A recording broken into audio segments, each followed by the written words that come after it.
Alami trauma, Natalie Holzer enggak menikah sama pria humoris seperti Sule. Berikut ini tipe ideal Natalie Holzer usai resmi bercerai dengan Sule. Natalie Holzer sebut bukan lagi seperti Sule tipe ideal suaminya. Natalie Holzer lebih memilih cowok cool daripada humoris seperti Sule. Hal ini terungkap dalam channel YouTube Thorik Halilintar. Rupanya, Natalie Holzer memiliki tipe pria idaman yang tak lagi seperti mantan suaminya Sule.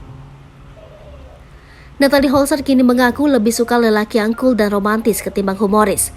Cowok cool yang dimaksudkan Natalie Holzer itu adalah sosok lelaki yang memiliki sifat tenang, kalem, dan berwibawa.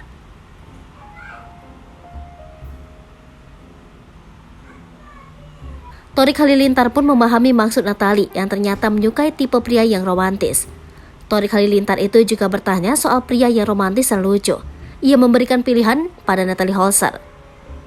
Thorik Halilintar pun penasaran soal bukti bucin Natalie Holzer kepada Sule dulu.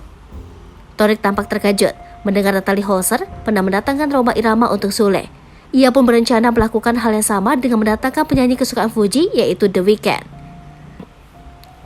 Natalie Holzer mengaku haruskan miliki pasangan yang sefrekuensi. Diberitakan sebelumnya, Natalie Holzer sendiri marah dan membalas sentilan Sule karena sudah menyebutnya sebagai beban dengan kehadiran sosok adik-adiknya. Seperti diketahui, Sule dan Natalie Holzer saat ini sudah resmi bercerai. Usai Sule dan Natalie Holzer resmi bercerai, keduanya sudah sibuk menjalani kehidupan masing-masing. Bahkan baik Sule dan Natalie tampaknya sudah mengikhlaskan satu sama lain untuk perpisahan ini. Namun bukan seperti Natalie Holzer yang legowo menerima perpisahan ini dan mantan istri Sule ini mengaku sudah move on. Sule punya pendapat berbeda. Mantan suami Natalie ini mengaku menyesal menikahi ibu azam sifat itu.